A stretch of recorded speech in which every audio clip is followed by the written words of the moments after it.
Hello, my name is Bull Moose Bro, aka Lauren, and thank you for dropping by. Full disclosure, I apologize for the background as I am back home a little bit, getting myself back in the swing of things, kind of reevaluating my life, and after a pretty crazy healing journey from my battles with mental health and my altercations being trapped in the VA and stuff like that. So came home for a little bit to be with family to heal right. However, just with the alt left pipeline starting to form, I saw a need, so I wanted to raise my voice on this. A little bit about me. I am originally from Kansas City, Missouri, south of Kansas City, Missouri. I joined the Navy whenever I was 19 years old, left Missouri, and traveled the world. And just basically got caught in a division and, just all types of things happened, right? But, I'm over that now. And part of my journey is creating something new. And this is my effort at that. So with that, I used to be a libertarian. I used to listen to a lot of Turning Points, a lot of Ben Shapiro, and just your general conservative media at the time before they went kind of wild. Um, so from my political journey, I went from libertarian and now I am more of a progressive slash leftist. I'm still kind of figuring that out, kind of just learning and educating myself and just figuring where do I best fit in the space. And that's kind of what I wanted to talk about today. Just kind of like my observations, as I used to be kind of, I don't want to say like a dedicated opposition to the left, right? But it was more of, I don't know what the word to use without being kind of abrasive, right?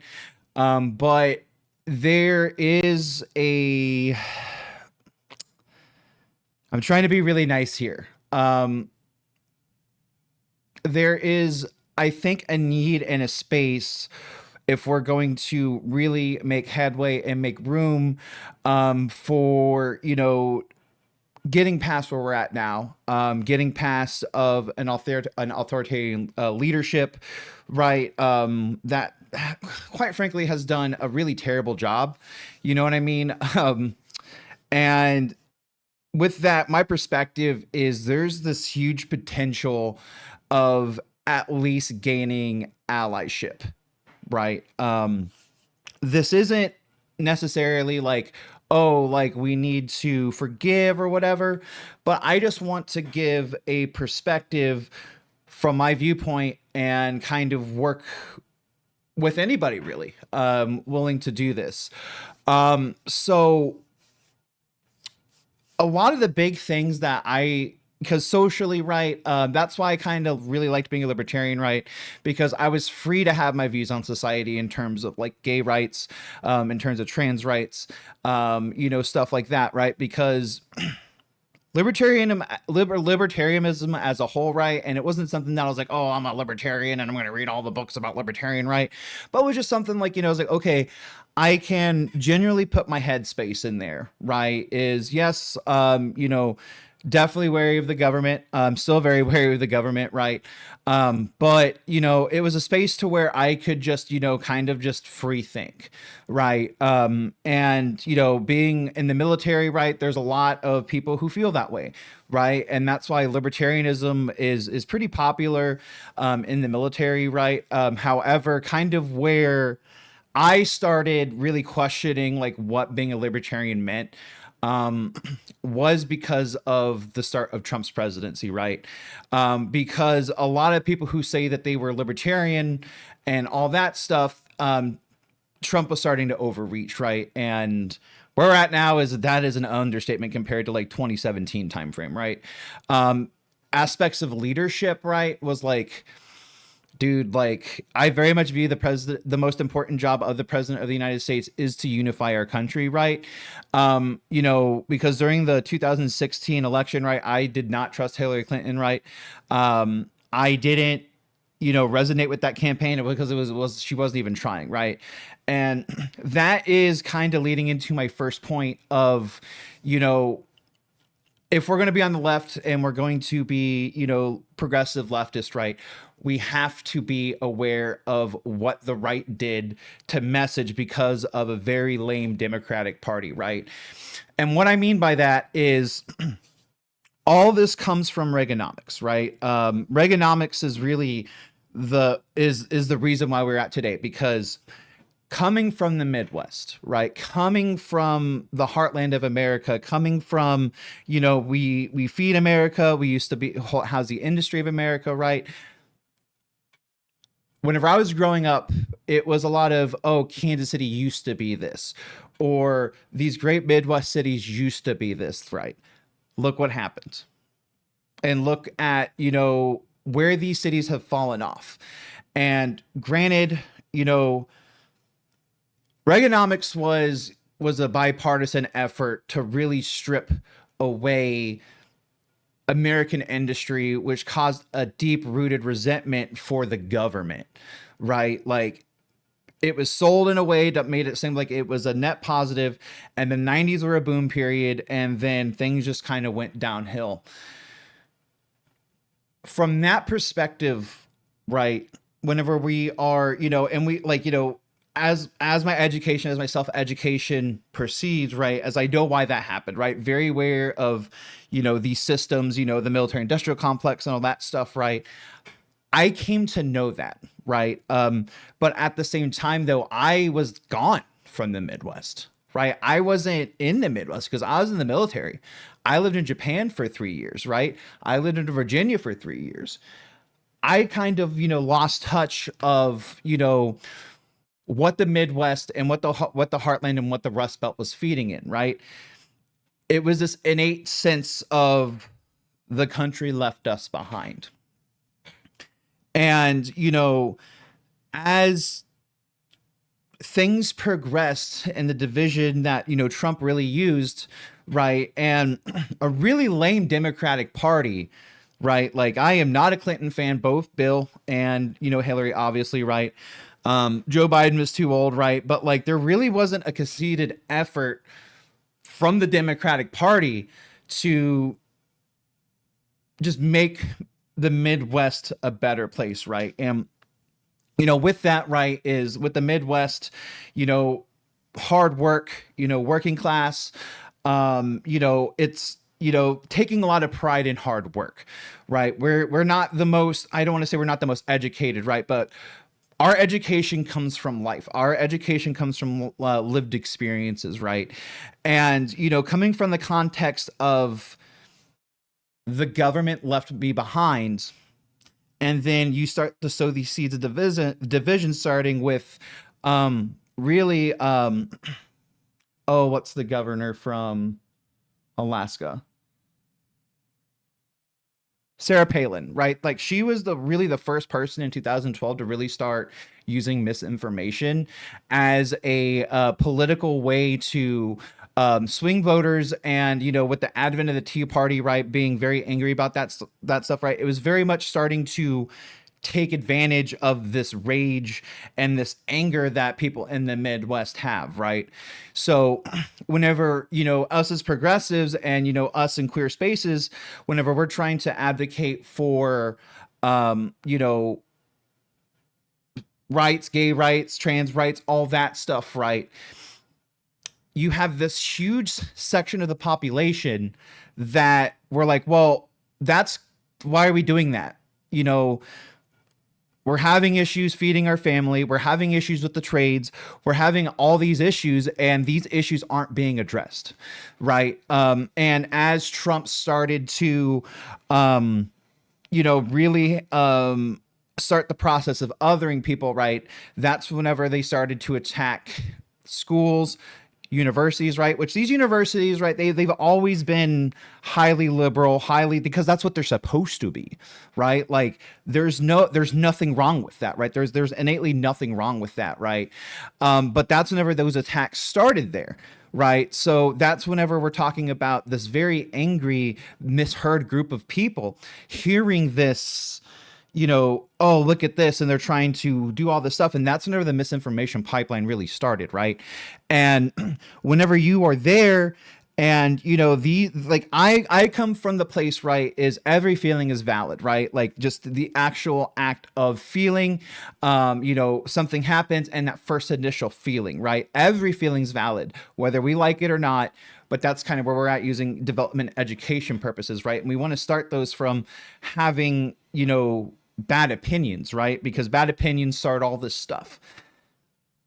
But from the perspective of the Midwest, from the perspective of the working class, from all this perspective, right? It's like, why am I not being listened to, right? Why am I not being listened to, right? And then you have, the Trump campaign really just spitting in the face of establishment, right? I've never viewed Donald Trump as an anti-establishment person, right? Because this, from my youth and understanding history and all that stuff, right? I equated business people and businessmen as politicians for the free market and capitalism, right? They are there to manipulate the systems in their way so that way they can make money, right? That's how I innately view politicians right now, right? I don't trust politicians, just like most people in the Midwest, honestly, just like most people in America at this point, right? Like, our politicians don't represent who we are as the people. And, from that perspective, right, I am not, like I said, I am not apologizing for them, right? I'm just stating this is what happens, and this is where this is from my purview, and where I came from, right, that is why that happened. So whenever we're looking at, us as on the left, liberals all the way to leftist, right? There's this thing called the purity test, right? And, whether you like it or not, that is something I think we innately have to address. Especially right now, excuse me, I'll take some water. Especially right now, with what's going on with the Trump regime, with Candace Owens going on her tirade, right? There's a lot of, in with the Epstein list, right? There's a lot of, okay, what is going on? And as we speak right now, the Democratic Party is still lame. In fact, lamer. Like, they're not doing realistically anything, right? So you have this, like, these people understanding that, hey, Donald Trump wasn't what we meant to be, what we thought he was, right? Whether you voted him 1 time, 2 times, 3 times, right? Ultimately, how you view that is honestly your personal choice, right? And depending on family dynamics, more than that, everybody has their own individual traumas, right? I am not invalidating, right, that. However, we need to be aware of this thought space that is starting to develop, right? Is because you have Nick Fuentes and the Groyper movement, which really took advantage of young men that never really got over the pandemic, right? A huge shift in culture, a huge shift in an understanding of whiteness in America, right? That whenever we're talking about the social justice movement, and that is something that we desperately need to address, in my opinion, right? Because it happened. People feel some type of way about that, right? And the way how I feel about it, right, is looking back on it with hindsight, right? I didn't interpret it the way what it needed to be, right? Because the advent of social media and the advent of clip farming and the advent of debate culture and the way how the right created this very vicious media machine that, used debate points, right? And created gotcha moments, right? Because, when you're talking about social stuff, right? Gender ideology, right? Like that stuff like that. That is very spectrum based thinking. Conservative based thinking is very much dealing with absolutes, because you got to think about it, right? The innate part of, being on the right and conservative is innately part of Christianity, and they have good versus evil, right? That's absolutist thinking there. When we're talking about our thought spaces, it's very much spectrum based thinking, right? And whenever you're sitting there debating these, the right was easily just pulling these people from the left that use spectrum-based thinking and making them think in absolutes, or at least perceiving the media at the time to make it look like a gotcha moment. Because you got to remember, whenever you're looking at these clips from a conservative and on the right standpoint, right, they're innately going to say good versus evil, right? It's buried in some conscious there, right? They're going to look at that and be like, oh, gotcha, right? And when we're talking about trans people, right? When we're talking about that, I know that they're a blessing. I know that they're a blessing to society, right? And quite frankly, how the Democratic Party treated them and used them and virtue signaled as a veteran, I can directly relate. However, as a veteran, I still have benefits. I still have a little bit of systems in place, even though that I directly got hurt and disabled from that, right? I still have the opportunity to use systems in place to give me a better life. Our trans people don't. So, when we're talking about, the way how the right use trans to other, because it is a very innately different space. It is innately queer, and that's why I personally love it, because I am pretty anti-mainstream as myself, right? But I got to think about the situation in the systems that I operate, right? That innately of itself is, something, as if we're going to make these headways and keep trans people in there, because I'm afraid that they're going to be left behind by the Democratic Party. I think that there's going to be a lot of people left behind by the Democratic Party as they do this, right?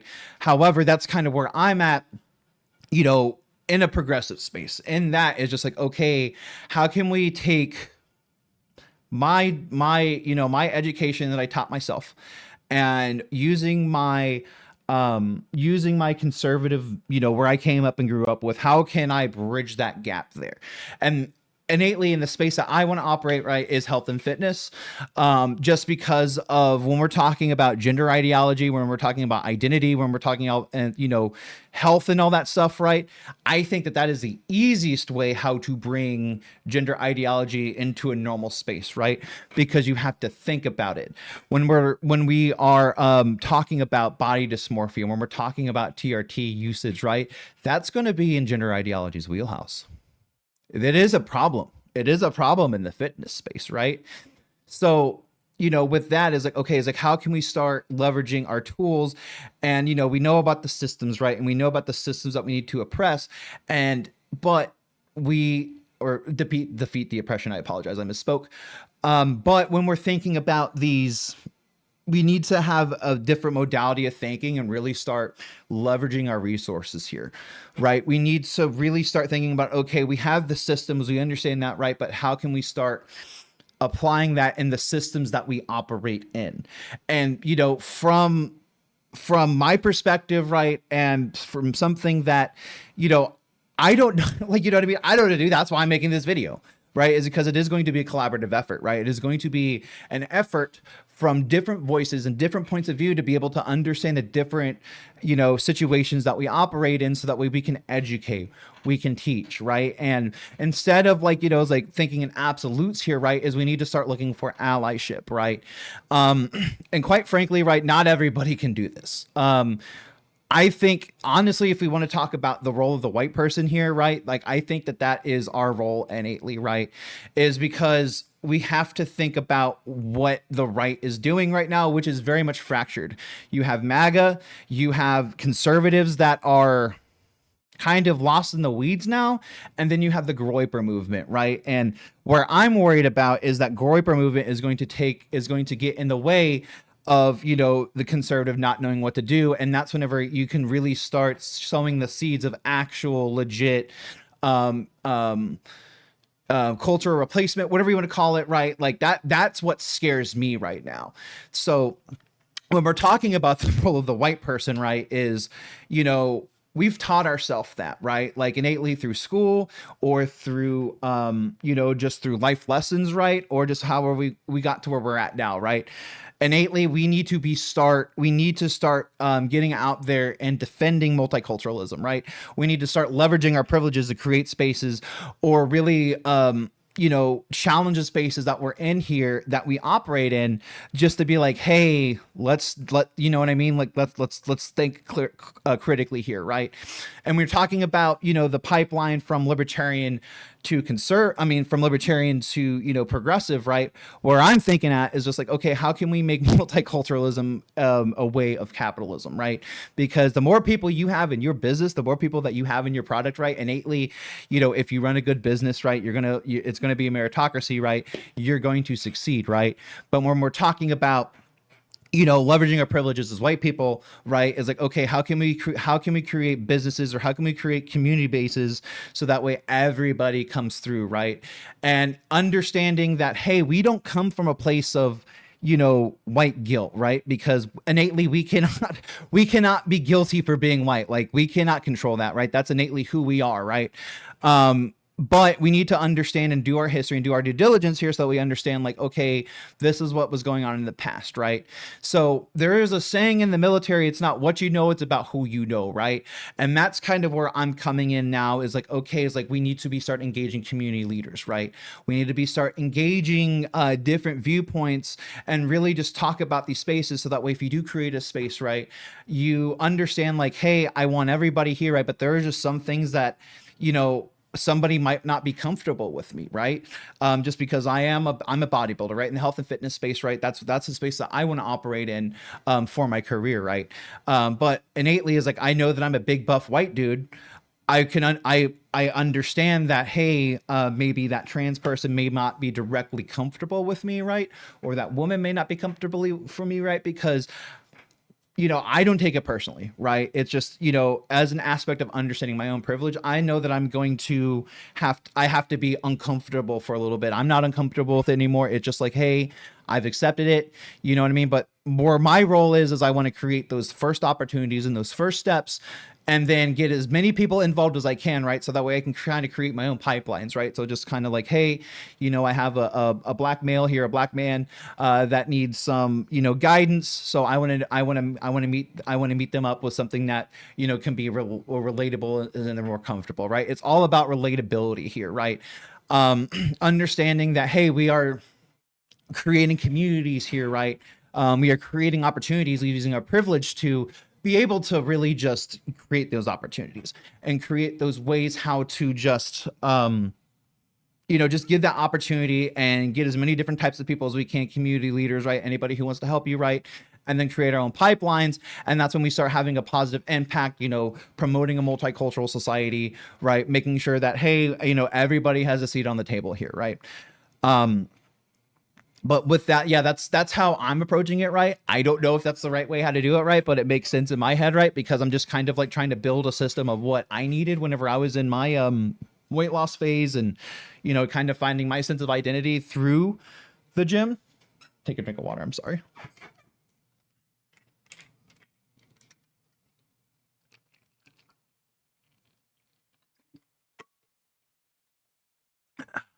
Alrighty. But yeah, with that, that's kind of how, those are some ways that we can, as white people, just start thinking about what ways we can do, right? The next thing I wanted to discuss, right, is going back to my original point with the working class, right, is, I look at the situation on what's going on, and there's a lot of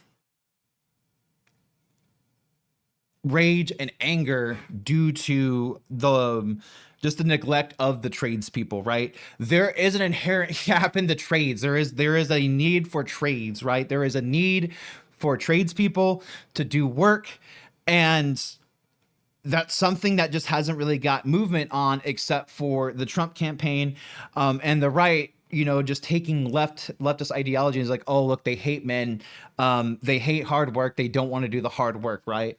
And realistically, right, it's just the trades aren't the most directly accessible thing. And, that is something I think when we're talking about on the left, when we're talking about on that stuff, right, we need to go back to our roots, because that's initially where we came from, right? I'm calling for a full blown. We need to bring the Bull Moose Party back, right? We need to bring back the Bull Moose Progressive. that, that is all about the working class, that is all about, creating jobs, protecting the workers, right? Protecting, their rights, because their rights have been taken away, right? Because when we look at the most, directly impacted people from the economy, right, is blue collar workers and single black women, right? So when we're talking about, enabling, the trades, right, where I'm, talking about actually, government programs that create, trades that gets people from, these aspects of, not being able to find work because of like, college degrees and all that stuff, right? It's not a jab at the education system, right? I do want to put that there, right? Because we should not be arguing which livelihood is better, right? It's just a different pathway to happiness, right? However, there needs to be an actual just movement on enabling the working class, right? Because like, that from whenever I was on the right, it's a working class, working class. But what are you doing to enable the working class, right? You're like, it's just kind of like you're saying these things, but what are you actually doing here, right? And as this trade shortage grows and all this stuff, right, that's something that I think we can definitely make movement on through the Bull Moose Party, right? And with that, right, is where I'm at the health and fitness space. And, kind of when I was coming up, in my grind, losing my 100 pounds, right, training for bodybuilding, right, I don't understand why there's not like a progressive or leftist based in health and fitness, right? Because we're talking about capitalism, right? Late stage capitalism, right? The direct correlations of the food and food deserts and food quality, right? Expensive Whole Foods, right? And where we're at now, as the tariffs happen, as things get more expensive, right? When we're talking about, health and fitness, right? The number one thing is food. And, with that, right, is part of that Bull Moose Party, right? And that's kind of where my wheelhouse is going to be, and something that I'm going to dedicate my life's work to is getting the working class just equitable food to eat, high protein diets, right? Good hearty meals, so that way they can have access to that, right? Putting some regulations on these ultra high processed foods, right? Because, coming from the diet perspective, right, and trying to like understand these social media, engaging social media to, teach myself nutrition, right? There's a lot of misinformation on there from that right-wing grift, right? Like exclusionary diets, right? Telling people that they're fat and lazy and stuff like that, right? That'd be, like, that'd be different if, everybody's on the same playing field when it came to food, but that is not the case. We do not have the education, the nutritional education, right? Because one of my fundamental beliefs, right, is everybody should be able to know how to put on weight and take off weight. Everybody should at least be able to know how to put on muscle, just because of just like those are just basic biomechanical things that the human body can do, right? Like once I found out and I found my own system, right, that's where a lot of like my questions of everything, and where I went from at the time, more centrist and more liberal, where I went straight to the left, because it was just one of those things where I was just like, dude, what the fuck? You know what I mean? Like, because I didn't realize how bad my food addiction was, right? I didn't realize all these things, right? And, I look at where we're at, on the left, when we're talking about, progressive ideologies, right? Why haven't we made that headroom there? Because I think I think for me personally, right, is I think when we're talking about the right wing, right, when we're talking about that stuff, that is where that starts. And since there was nobody in that space there to really contradict that, right? And like, I'm like, I hate to say this, you know what I mean? But like, being, a masculine dude, right? Being big and being strong does, have an innate sense of representation, right? Because I am able to just make a lot of space just from walking in, right? Like I'm able to take up space, right? And I'm able to have these conversations and have people listen to me and be called a rational liberal. You know what I mean? Just because of thinking about my viewpoints, right? And quite frankly, just the way how I look and the way how I carry myself, right? Like, from that aspect of that, and we're talking about, leveraging our privilege, that is the surefire way as a white buff gym bro can do, is to just be present in these spaces, a little bit organized with that, and quite frankly, from a political aspect, right, is really embody whole foods, healthy foods, so that way we can feed our working class, right? That is something that I'm very passionate about, and that is something that I want to dedicate my entire life to. But when we're talking about, the general, political aspects of this, right, is we need to start engaging with our working class, right? And we need to start emboldening their voices because they feel that their voices have not been heard, right? And you can feel some type of way about it, right? But perception is reality here, right? And from our standpoint right now, right, is we are in a shift in the society, and it is something that I think that we can take advantage of, right? And that's where I'm coming from, from the way how I view the world, the way how I interpret things, right? And everybody that helped me along the way to be the person and the man who I am today, right? There's a lot of people that I listen to, and there's a lot of people that that helped me, right? And now this is my way to start giving back, right? And like I said, I am not trying to be argumentative here, but this is just my perception, and that is something that I really want to start leveraging with people, and really start these conversations, right? And really start organizing in a way so that way we can actually start making progress, education, and so that way we can start having a plan of action for these elections, right? So that way we just move past this and we start rebuilding the table, so that way we can have a better future for not only for ourselves, but our kids and future generations. So with that said, I appreciate if you got this far for listening to me, right? But I just wanted to get the stream of consciousness out, because quite frankly, I've been holding on to it for a while. And I definitely appreciate it. So you all have a good one, and I hope you have a fantastic rest of your day.